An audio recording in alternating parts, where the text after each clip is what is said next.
And way live. Okay.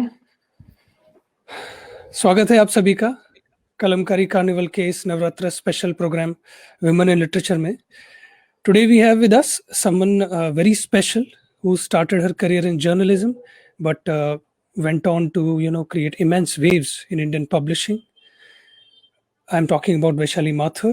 She is the executive editor at Penguin Random House India and now heads Indian language publishing as well as Hindi imprint of Hindi imprint.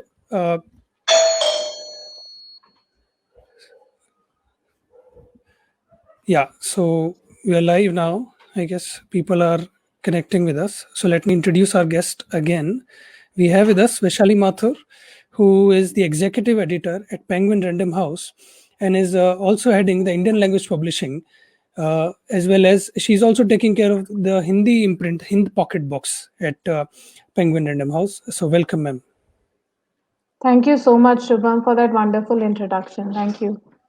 Sorry, we got interrupted a bit in the beginning, so I would like to Not at all. apologize to our viewers, and also I would like to tell our viewers that ये जो आज का हमारा session है, it's going to be bilingual. हम हिंदी और अंग्रेजी दोनों में बात करेंगे, तो आपके सवाल किसी भी भाषा में हो, we can take both of them. So yes, so let's begin with the theme of this program, ma'am, women in literature. Yeah. So as an editor who is heading one of the most powerful publishing houses in the world, how do you look at this feminist discourse in literature? See, there are two things that happen to me as an editor, and I think ये सभी लोगों के संग होता है कि एक तो आप खुद you are a woman in your working space. And then the second thing is that you are publishing in that space. So literature that you select goes out into the market and people get to read it. So the responsibility is double.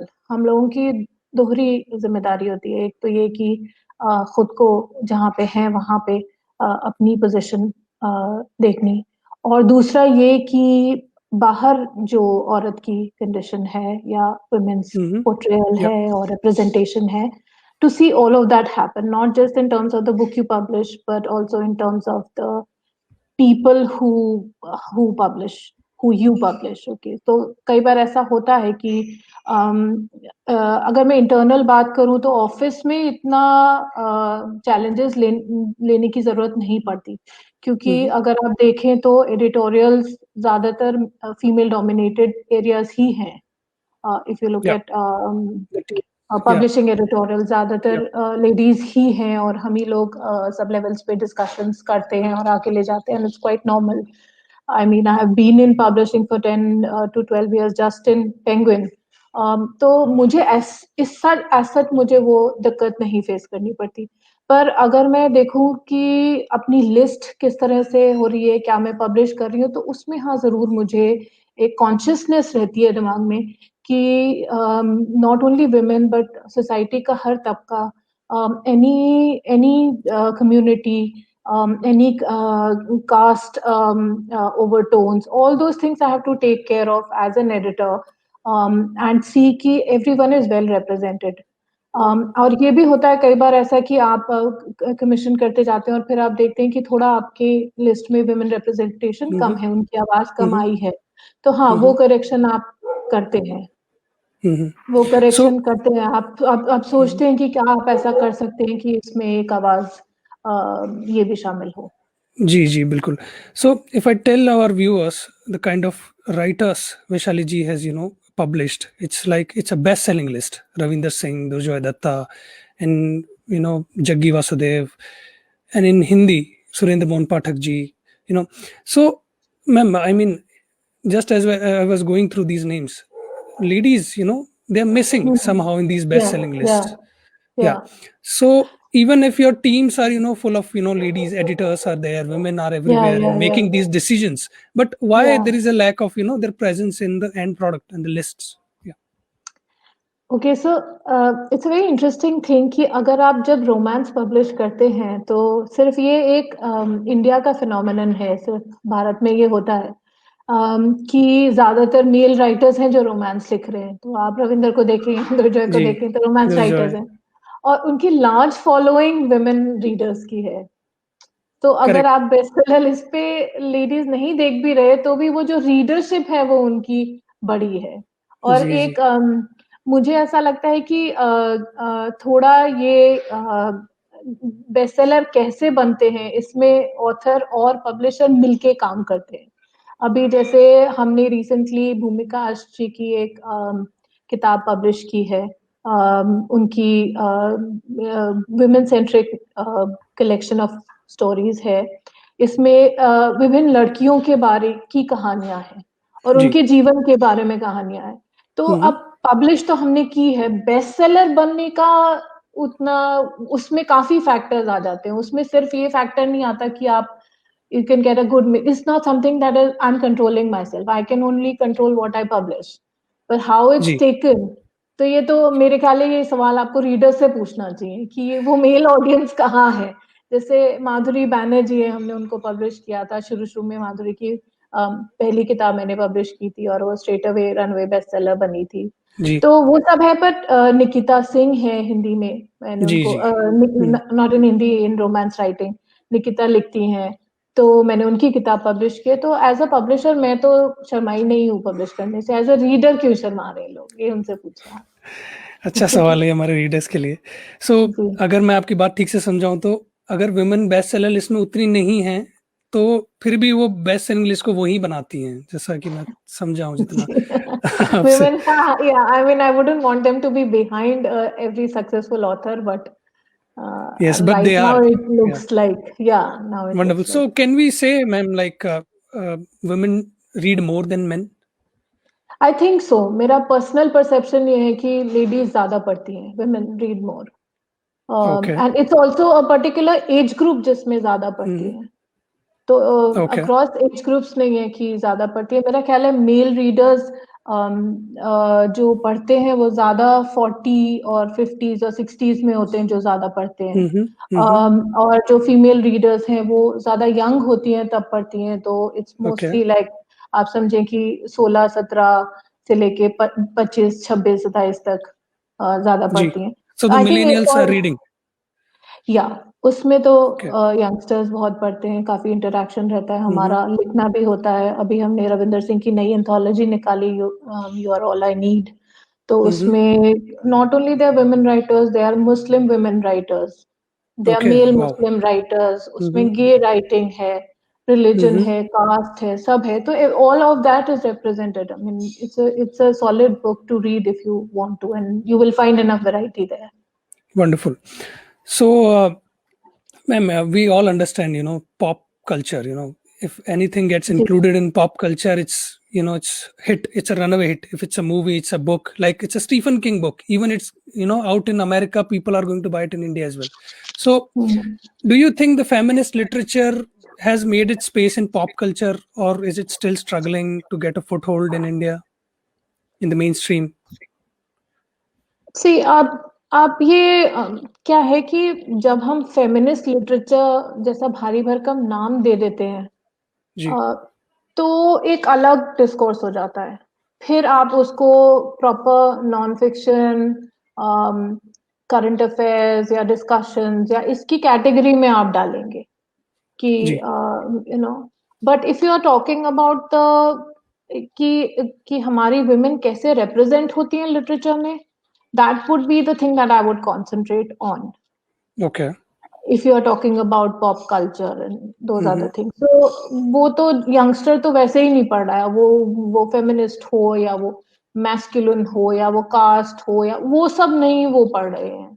Okay. वो that is a part of academic stream, that is a part of reference material, उसको वो Mm-hmm. जबरदस्ती पढ़ाया जाता है। या कुछ readers हैं जो हार्डकोर रीडर्स हैं, जो पढ़ रहे हैं, जो लिटरेचर के स्टूडेंट्स हैं, जो हिस्ट्री के Mm-hmm. स्टूडेंट्स हैं, जो इकोनॉमिक्स के स्टूडेंट्स हैं, वो पढ़ेंगे, रेलेवेंस उनके संग है। पर नॉर्मल कोर्स में अगर आप पॉप लिटरेचर पढ़ रहे हैं तो उसमें फिर फेमिनिस्ट डिस्कोर्स उसका हिस्सा नहीं है।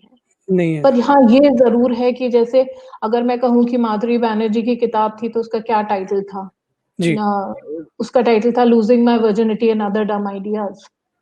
तो Okay. अगर आप फिर उसको उस फेमिनिस्ट डिस्कोर्स में डालना चाहें उस बात को, Mhm.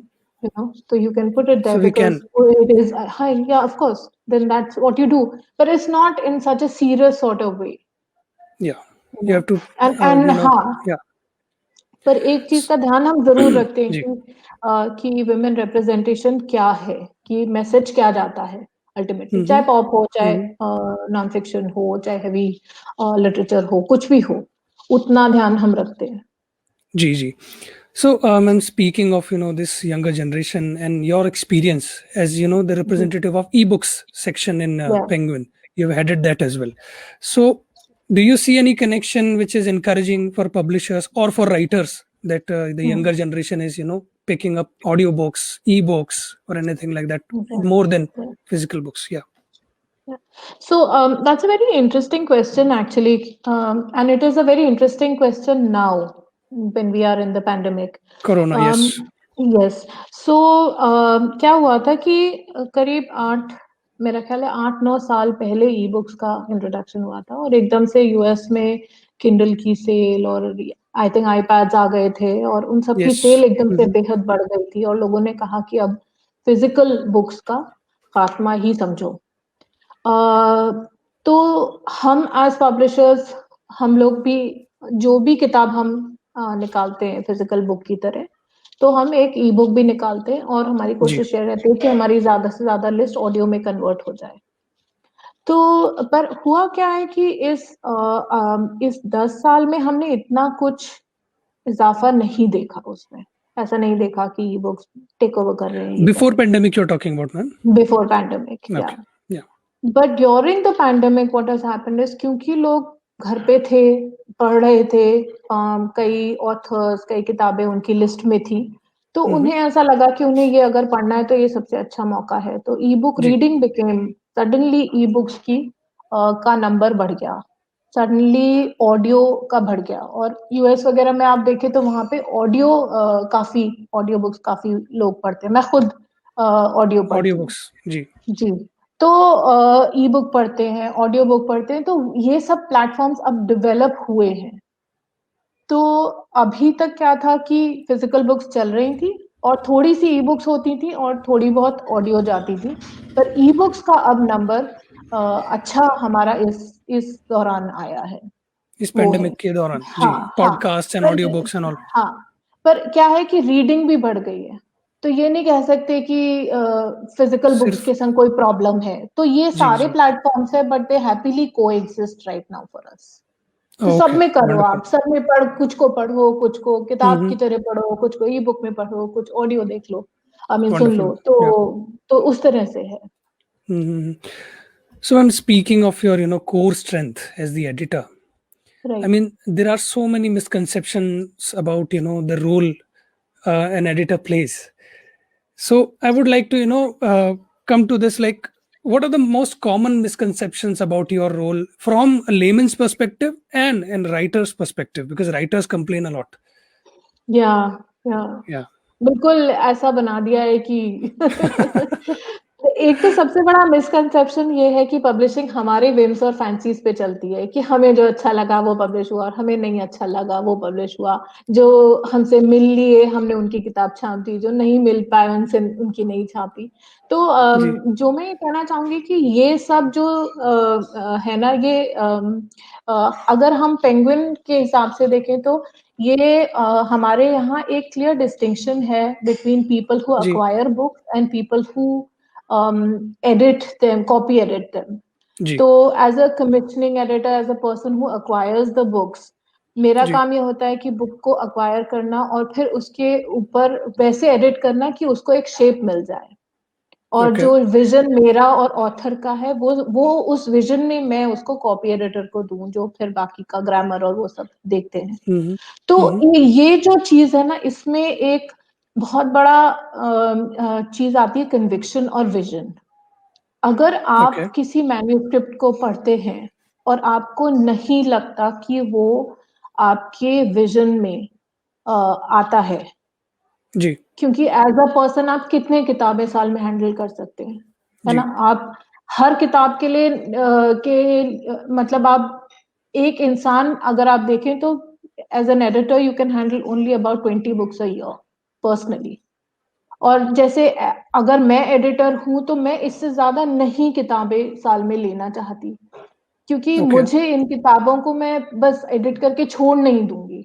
उनके True. प्रमोशंस, उनका मीडिया, ऑथर के संग इंटरैक्ट करना, और फिर ऑथर को आगे क्या करना है, किताब को अपडेट करना, और दुनिया भर के कनेक्शंस मुझे जोड़ने पड़ते हैं।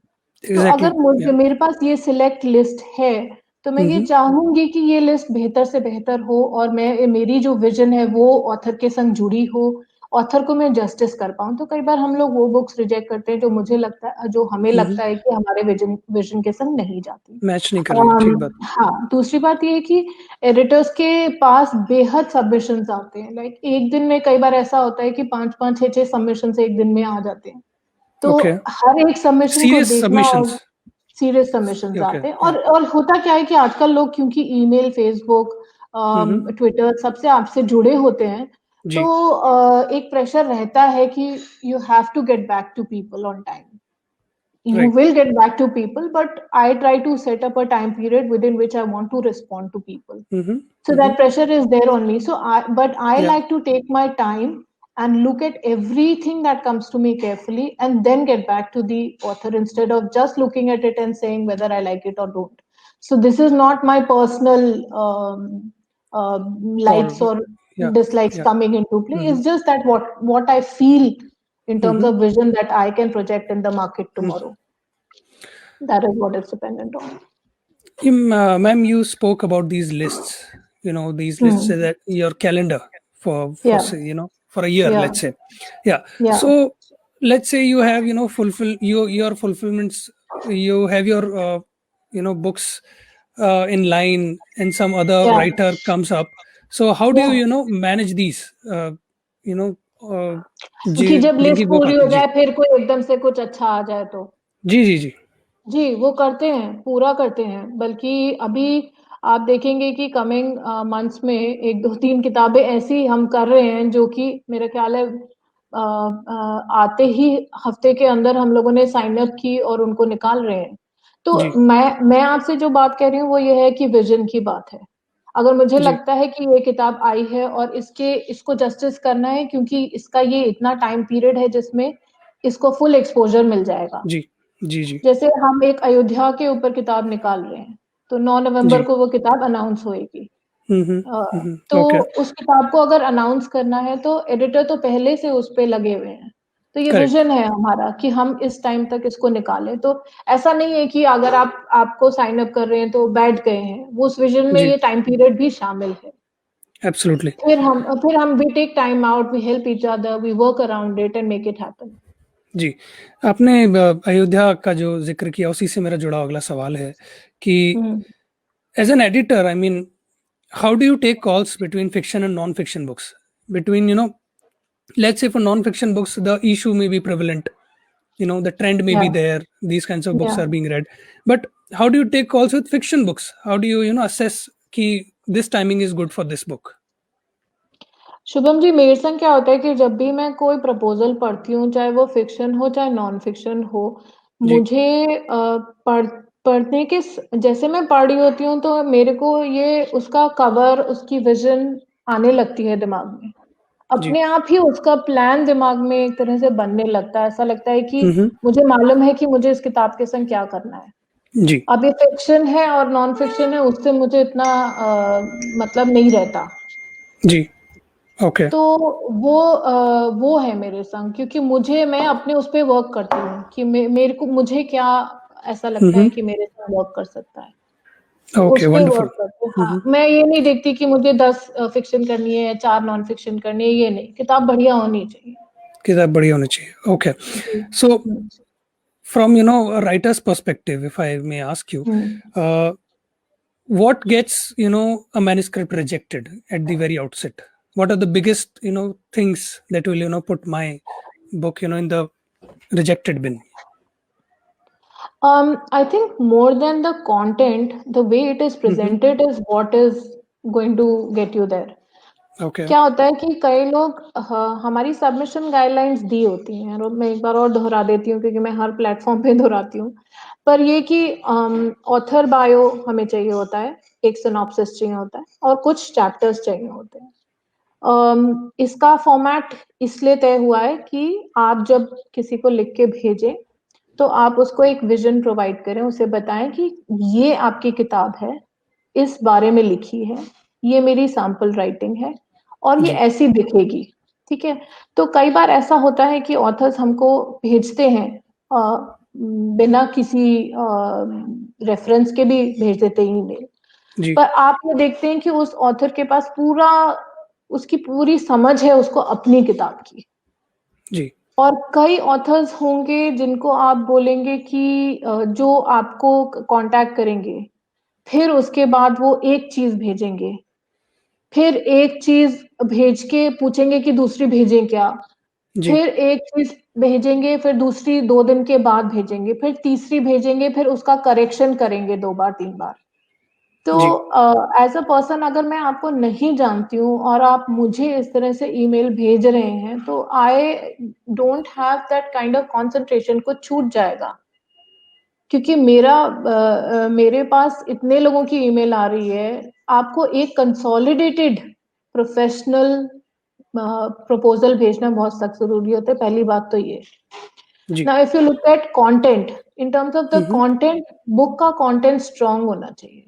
कहानी अगर आप फिक्शन लिख रहे हैं, there should be a story which should be interesting where you can see the reader, you can right see कि हाँ ठीक है, चलो 20-25 साल की लेडीज के लिए ये बड़ी अच्छी हम्म किताब है, you know. Hmm 30 year old, it's and it could be a unique idea, कोई जरूरी नहीं है कि आइडिया वही हो जो सब करते हैं, पर at least it should be strong enough to hold on its own. एक तो ये रहता है।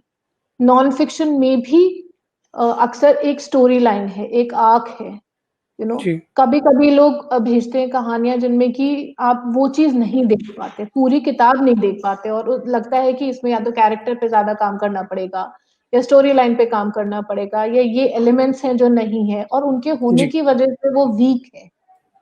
कई बार ऐसा भी होता है कि आपको कोई चीज मिलती है, वो इतनी स्ट्रांग नहीं होती, पर आपको पता है कि अगर आप इस पे थोड़ा सा एडिटोरियली वर्क करेंगे उस चीज पे तो ये हम्म बढ़िया हो जाएगी, आप उसको तराश सकते हैं। तो वो एक डेलिकेट बैलेंस है जो एडिटर्स बनाते हैं। बट जी ये सब ऐसा नहीं है कि मैंने पहले ये देखा, फिर मैंने ये देखा, फिर मैंने ये देखा। क्योंकि आप पढ़ते हैं उस जॉनर में, आप उसमें पब्लिश करते हैं, क्योंकि आप उस उम्र के लोगों से मिलते हैं, आप न्यूज देखते हैं, आप उस एटमॉस्फेयर में रहते हैं, या आपने उसको पढ़ा है या देखा है या उस एटमॉस्फेयर के बारे में आप जानते हैं। तो ये भी होता है कि this adds to your instinct कि ये किताब मुझे करेक्ट इस समय सही लगी। जी जी तो उस तरह की बात है। So, ma'am, can we say that the urge of getting published overtakes the art and craft of a writer? Or conversely, if we say that from an editor's perspective, you know, getting a writer, a best-selling writer, published as soon as possible, does it compromise with your job as an editor? Like, I yeah, never what? Compromise with my job, और Hmm. इसके लिए know ever, not ever. अगर मैंने sorry, आप कुछ कह रहे हैं?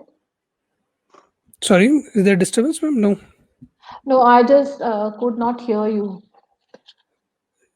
मैं सो रिपीट कर देता हूँ मैम एक बार। नहीं, आपका क्वेश्चन मैंने सुन क्वेश्चन लिया। सुन लिया आपने? ठीक जी, जी।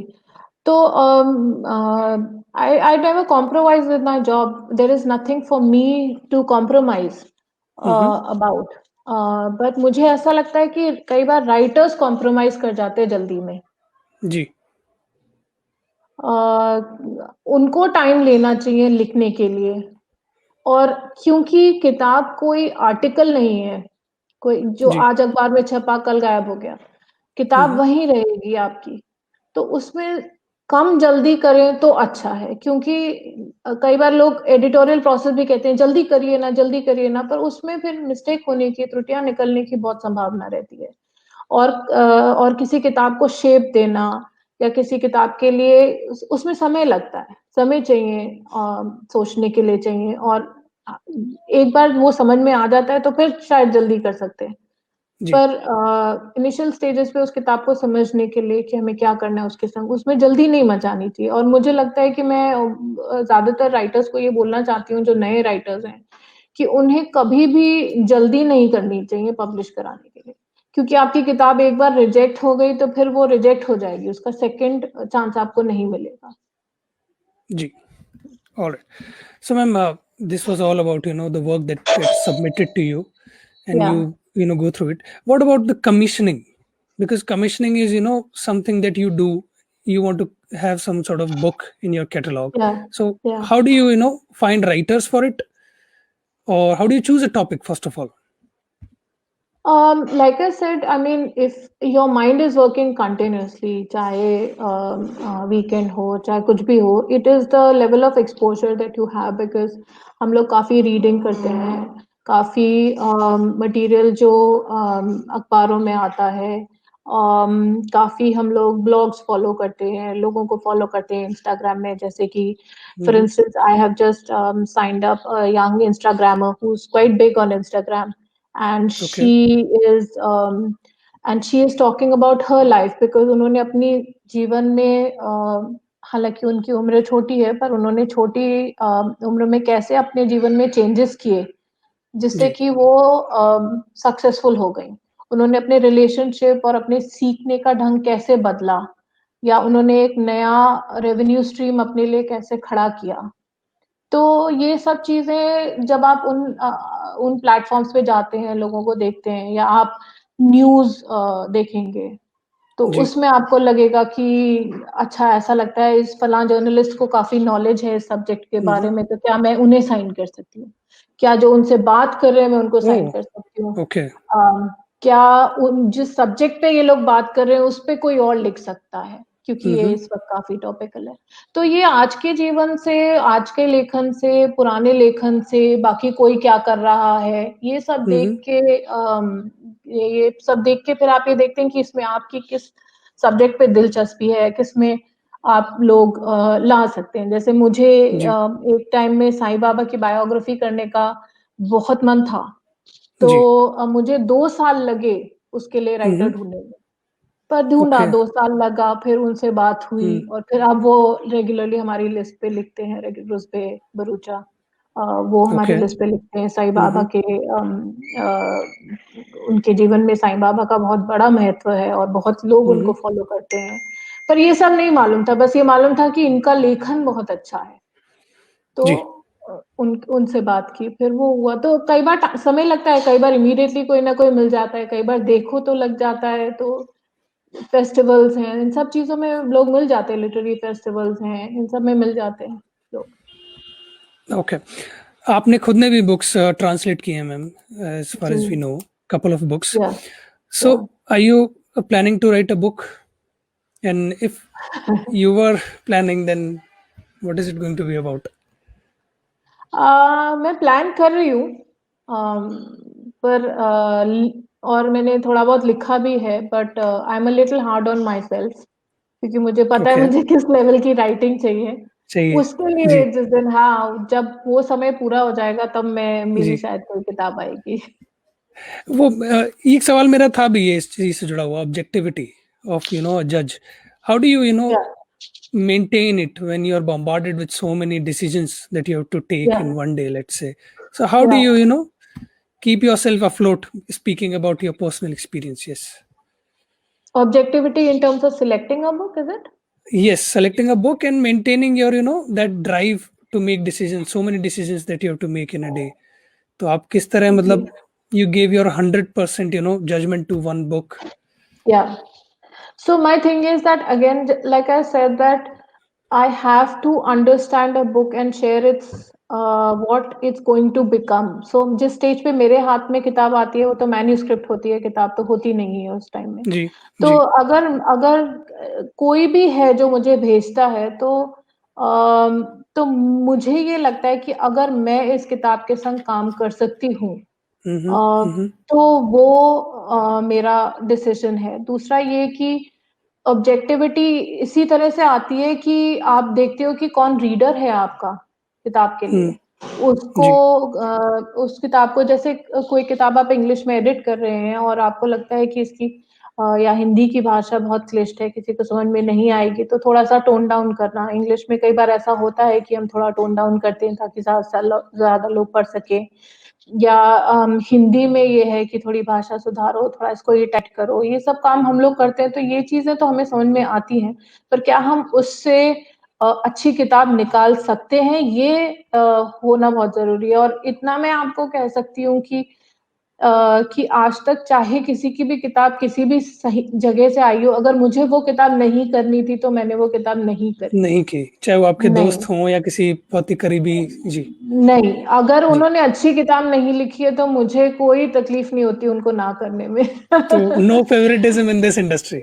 नहीं, नहीं, हो नहीं सकता ना, क्योंकि फिर आपके पास लोग क्यों आएँगे? जैसे एक ठीक बार बात। मेरे पास एक आए जिन्हें उन्होंने कहा कि मैं आपको पैसे दूँगा पब्लिश करने के लिए जी, और जी। कुछ किताबें खरीद भी लूँगा। तो मैंने ओह! कहा ओके। कि अगर हाँ, तो मैंने उनसे ये सवाल पूछा कि अगर मैं इस तरीके की एडिटर हूँ, तो आप मेरे पास आएँगे क्या? मैंने आज तो कर लिया, आगे मैं 10 जनों के संग और ये कर लूँगी, तो फिर ठीक आप बात है। 10 जब मैं साल भर निकल जाएगा, तो फिर आप मेरे पास जी। आएँगे क्या? क्योंकि जी, आपको जी, पता जी, है जी। कि मेरी कोई क्रेडिबिलिटी नहीं है। तो बिल्कुल, मेरी ठीक बात है। Objectivity is very linked to my credibility जी, about what exactly, I do, तो मैं उससे एग्ज़ैक्टली। कॉम्प्रोमाइज़ नहीं कर सकती। जी, मैम। सो मैम, थोड़ा हिंद पॉकेट बुक्स के बारे में बताइए, because when we think of Penguin Random House, we think of those international best sellers, but right. What is Hind Pocket Books? Okay, so करीब 2 साल पहले हिंद पॉकेट बुक्स के ओनर हैं मिस्टर शेखर मल्होत्रा। जी, उनसे हमने हिंद पॉकेट बुक्स एक्वायर किया था। हिंद पॉकेट बुक्स एक बहुत ही प्रतिष्ठित और जाना-माना पब्लिशिंग हाउस रहा है। इसमें बड़े से बड़े लेखकों ने जैसे फणेश्वर नाथ रेणु, जी, उन्होंने प्रेमचंद, प्रियंवद जी जो हिस्ट्री और पॉलिटिकल राइटिंग करते हैं उनको, नरेंद्र कोहली, और मास पाठक मार्केट जी। फिक्शन में जी, उन्होंने जी। पाठक साहब हुँ, का भी था उसमें, हुँ, और हुँ। दत्त भारती, इन सब की किताबें, मतलब जितने भी आपके मास मार्केट या लिटरेरी हैवी वेट्स हैं, उन सबको उन्होंने पब्लिश किया था। हुँ, हुँ, और हुँ, करीब हुँ। 2 साल पहले पेंगुइन ने हिंद पॉकेट बुक्स एक्वायर किया है, और हुँ, अब हुँ। ये पेंगुइन रैंडम हाउस का एक इम्प्रिंट बन गया है हिंदी का। जी, तो इसमें अब हम देखें तो हमारे पास हिंद पॉकेट बुक्स की करीब 2,500 किताबें हैं हमारे पास, और जी, काफ़ी कुछ किताबें ऐसी थी जो कि अब अवेलेबल नहीं थी।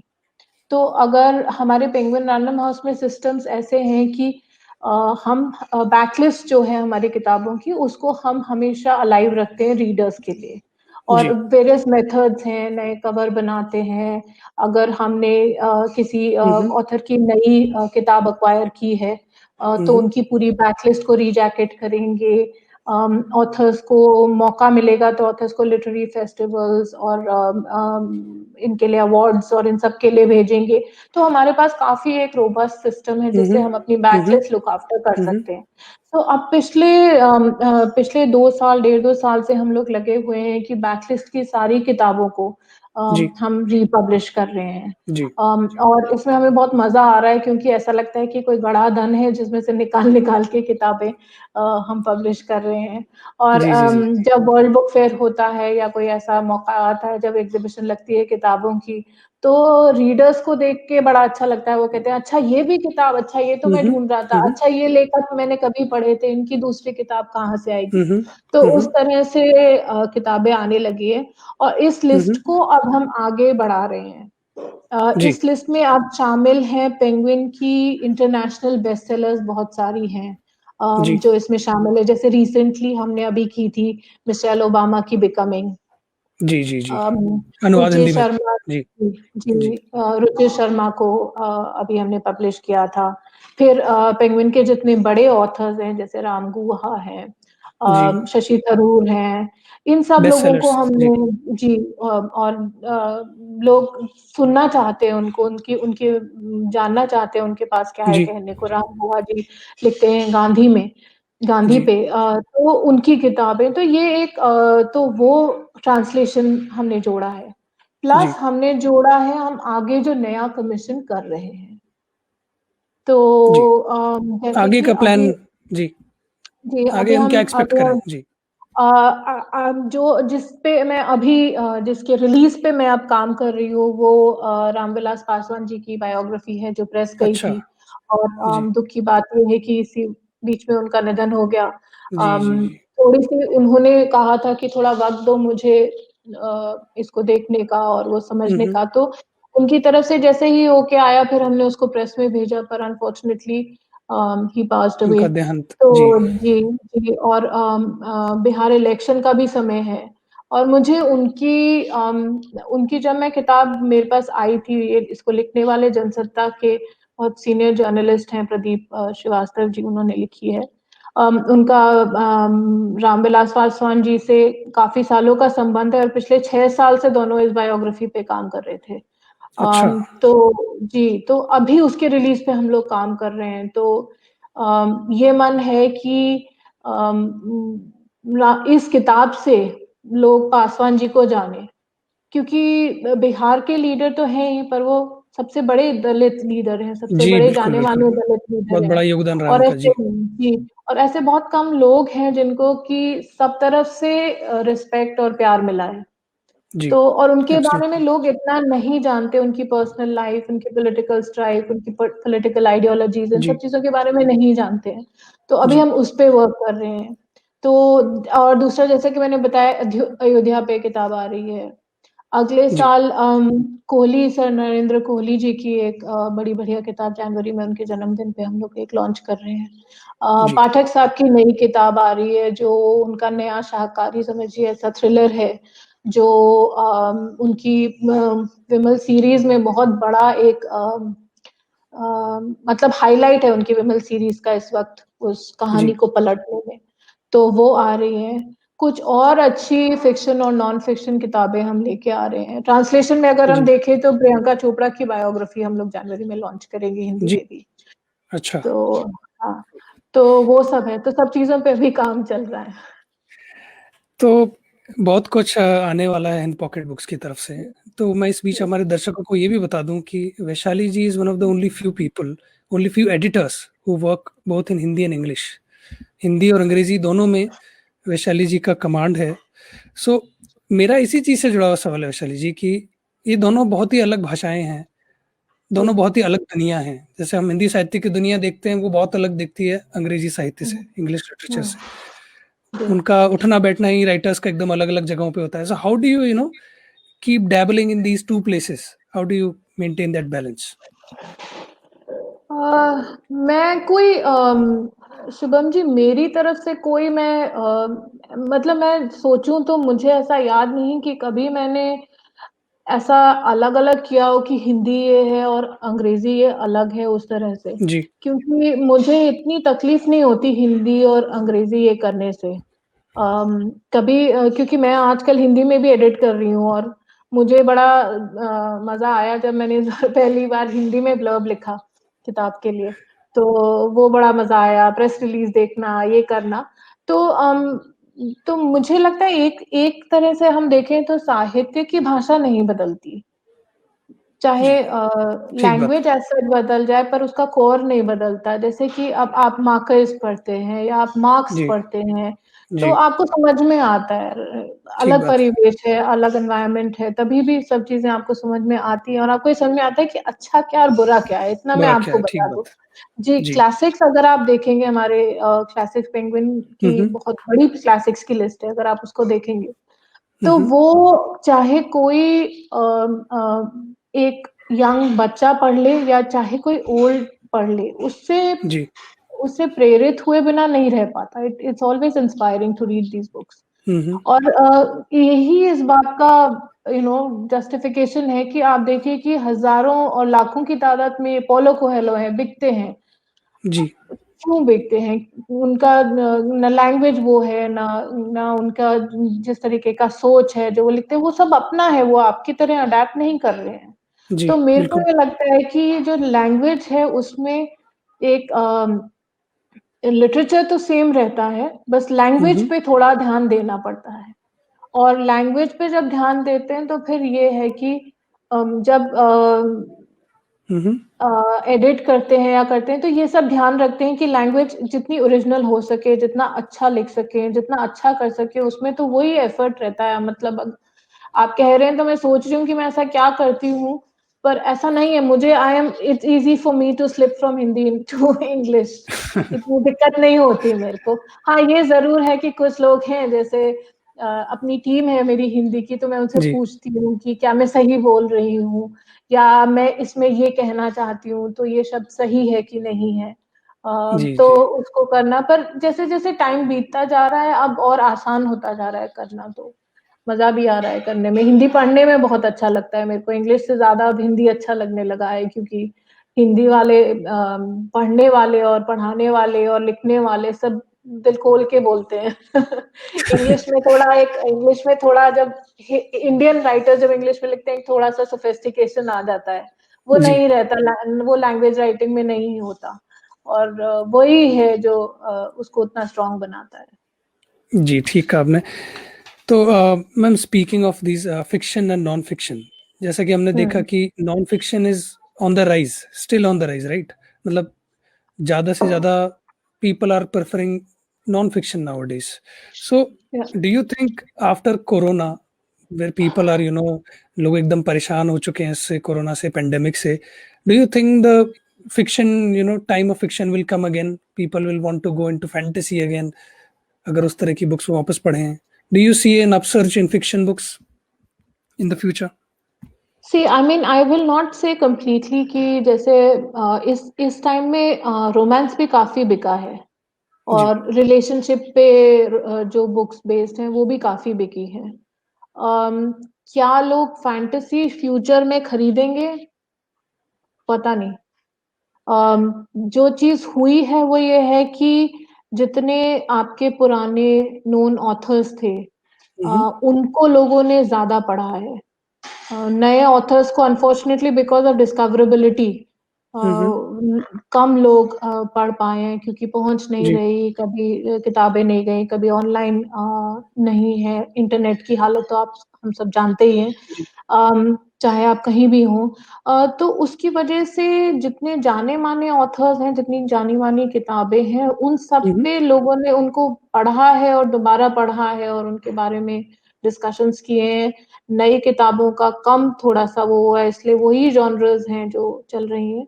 दूसरा, जी मुझे लगता है कि नॉन फिक्शन का बढ़ना इस चीज का रिफ्लेक्शन है कि हम अपने आप को समझना चाहते हैं। अगर हम उसको देखें तो एज अ पर्सन लोग बहुत ये पढ़ना चाहते हैं कि हमारी हिस्ट्री क्या है, हमारी जी माइथोलॉजी असली क्या है। तो एक ठीक तरह बात से है। देखें तो माइथोलॉजिकल फिक्शन भी थोड़ा कम हो गया है, पर माइथोलॉजी बढ़ गया है। बढ़ गया। तो जो लोग स्कॉलर्स हैं उनकी किताबें लोग पढ़ रहे हैं, हम्म तो वो सब है। और फ्यूचर प्रेडिक्ट करना बहुत बहुत मुश्किल है इस तरह से, शुभम जी, खासकर पढ़ने के बारे में। बिकॉज यू नो रीडिंग जो होता है is a reflection of that particular time, जी it is not a prediction of what is to come. So true. So it is very difficult to imagine that. Yeah. So clearly editors are not magicians, like, हमें जैसा बताया जाता है वैसा तो नहीं है। So मैम, हम भी वो ऐसे अंधेरे में ऐसे ऐसे करके चल रहे हैं। so my last question to you. Speaking Yes. of, discoverability, you said backlists, commercial lists, So Hmm.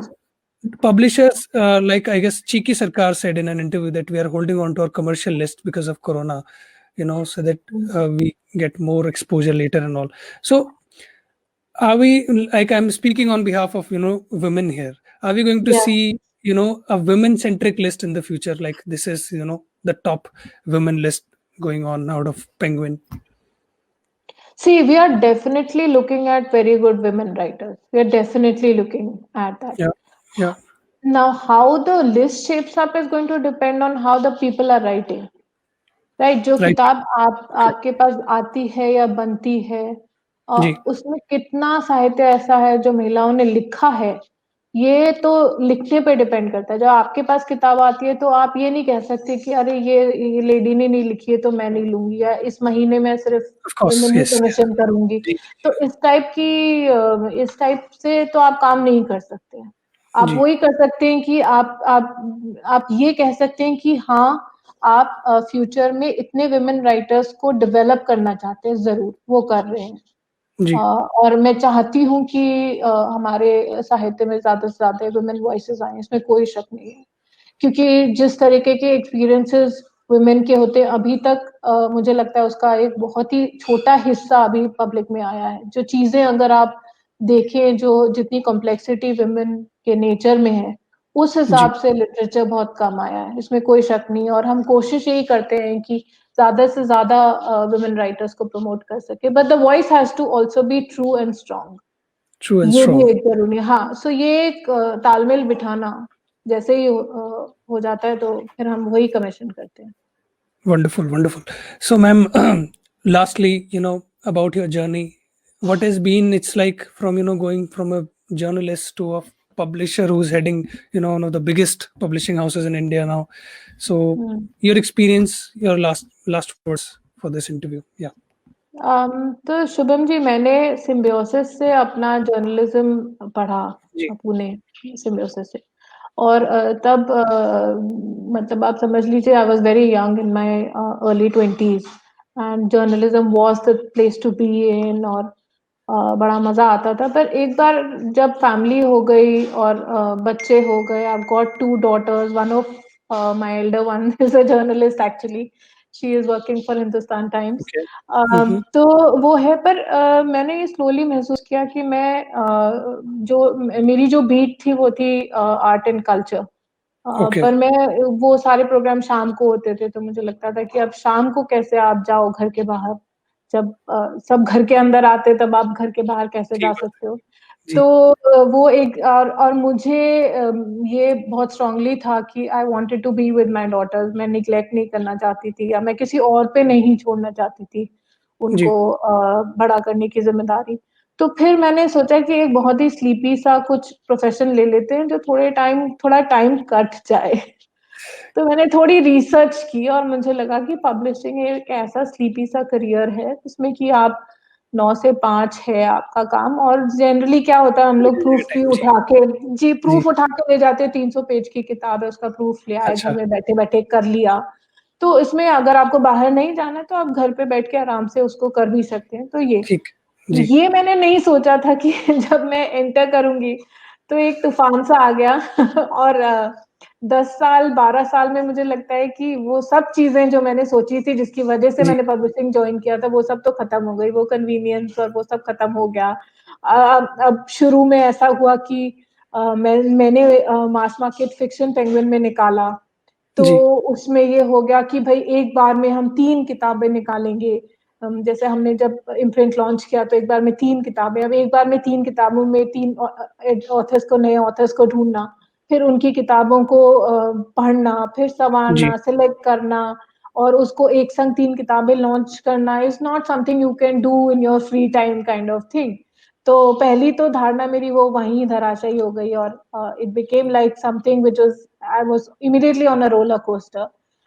दूसरी चीज़ ये हो गई कि धीरे-धीरे मास मार्केट और करंट अफेयर्स और इनकी किताबें, हुँ, हुँ, इनका इतना वो हो गया, ट्रेंड हो गया, लोग इतने मज़े से पढ़ने लगे कि किताब जल्दी निकालनी पड़ती है।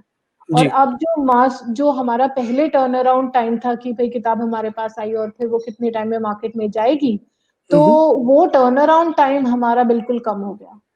और कई ओके, बार तो इतना कम हो जाता है कि जैसे अभी हमने कमीशन की और अभी हमने एडिट किया उसको रातों-रात, और मतलब 3 महीने के अंदर किताब बाहर है। Okay, So it's become like this job which is 24/7 because you're looking for authors, you're looking for subjects, competitive हो गया आइडियाज़, है। यस, या, जी, हमारे आपने नहीं निकाली तो कोई और निकाल देगा ये, जी, जी, आपने इस जी, ऑथर को नहीं पकड़ा तो किसी और ने पकड़ लेना है। तो जी, ऑथर्स का ध्यान रखना, ऑथर्स भी चाहते हैं कि जैसे ही किताब आए वैसे ही वो नंबर 1 पे चली जाए। हुँ, हुँ, तो हुँ, और रीडर्स, और क्या हो गया कि इतने सारे पब्लिशर्स के, अब जैसे पेंगुइन में हम हैं, 150-200 किताबें साल की हमारी ही निकलती हैं, तो महीने में सोचिए 30-35 किताबें निकल जाती हैं। जी, जी, जी, तो वो किताबें शेल्फ पे हैं। और फिर और पब्लिशर्स की उतनी किताबें शेल्फ पे, तो आपकी किताब कैसे विज़िबल होएगी? इसको कैसे जी। वो मिलेगा, अटेंशन मिलेगा। तो ये अब फिर वो जो स्लीपी वाला जो था वो मेरा ख्याल है 15 दिन भी नहीं लगे होंगे उसको खत्म होने में।